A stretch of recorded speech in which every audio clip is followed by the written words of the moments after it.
Hi there, Cosmic Family. My name is Leal. Today is March 10th of 2026, and the moon is going through Sagittarius until March 12th, which is synchronically the sign that rules Jupiter that tomorrow, March 11th, is awakening in the degree 15 with 5 minutes of Cancer. Jupiter started its retrogradation the last year on 2025 on November, at the beginning of November, in the degree 25. And in this house of or houses of our natal chart where it went through these mathematical degrees, it invited us to create expansion going inwards. I am referring, for example, to reevaluate if the experiences that we consider of growth are truly aligned with the sense of the soul, or we are just sustaining them because of a possible material or emotional benefit that sometimes could be immediate, but truly they are not offering that genuine expansion, and they cannot do that if they lost their purpose or are not aligned with it in first place. So Jupiter is the planet of associated with traveling long distances, the knowledge that is expanding us or that allows us to develop our potential, the sense of the experiences, and the confidence both in our capacity of growing and that the experiences that are presenting are happening with that higher purpose.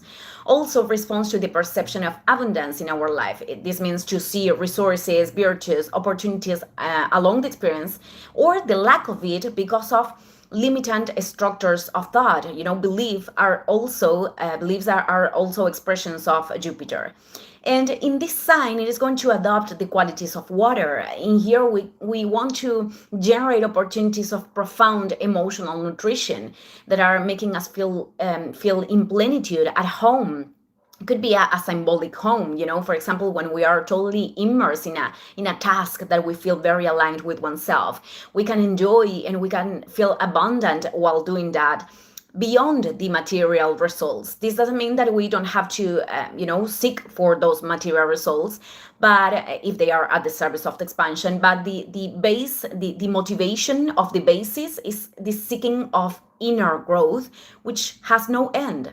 So many of the decisions that you have taken in the first part of 2025 are going to show their effects. I am referring that Jupiter is also very related with a truth that is in constant revelation, because if we have put intention in moving forward, you are going to notice that your consciousness, your level of awareness, it is not the same that 1 or 2 years ago, or even months.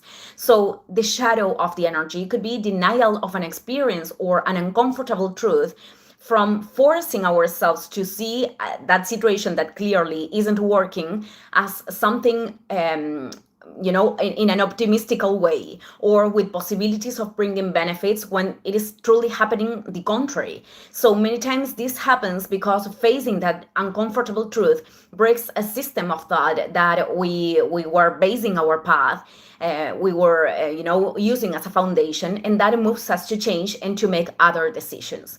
Other shadow of Jupiter could be that the desire of satisfaction in a phase of the path that perhaps is showing us aspects that we don't like that much, or simply just wanting everything comfortable and linked with pleasure, could take us to take paths or decisions that are producing this false sensation of plenitude initially. That is not only going to be temporary, but also those decisions are going to produce all the contrary of growth. Instead of choices that are emerging from the freedom of the soul, they are escapisms that are leading us to repeat cycles.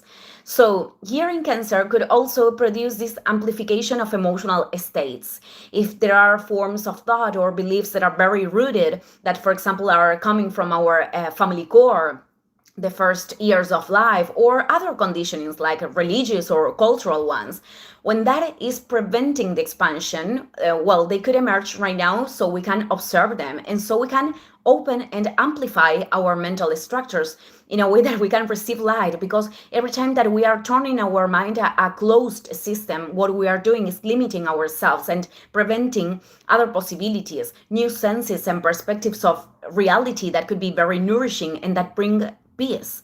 And also opportunities that we didn't see before, very immersed in a perception that could be limitant and that generate these emotional states of sadness, melancholy, and I don't know the expression in English right now, but that are really limitant.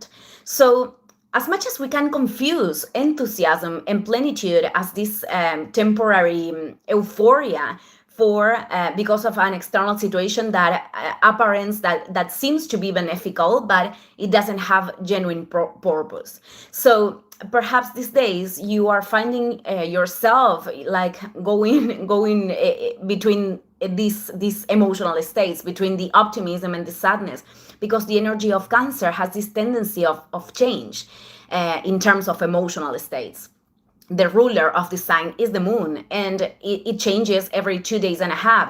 So our emotions are not fixed points, but we can navigate them, we can feel them and let them go, and observing what they are communicating in order to not act from the polarizations, the extremes of what we are feeling, and to learn to center ourselves before deciding something.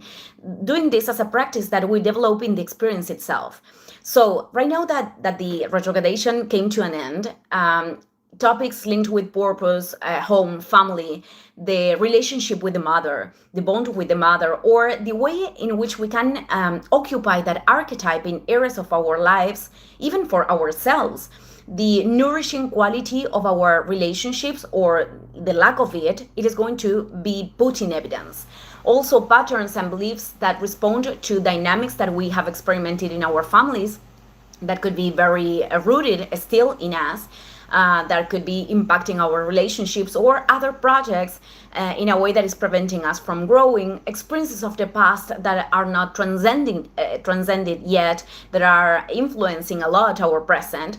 Or, something that I am seeing very frequently is like people very worried about retaking, for example, a relationship, worried about a reconciliation, but ignoring the learning or the patterns that produced the conflict in first place, which is the most important thing, because that is the way that the relationship can actually work and be positive for the parties. So at the same time, opportunities could be manifesting right now in different ways for each one of us.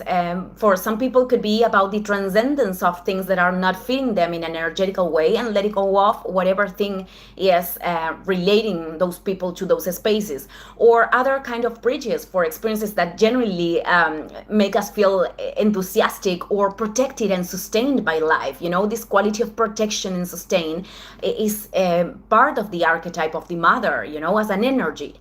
But we have to be open to see those opportunities and to take them, because many times the processes of healing and emotional rebalance are not coming in the forms that we are expecting. So that's why it is a key to be receptive to this. So I'm going to end this video. Thank you, everyone. See you in the next one. Ciao, ciao.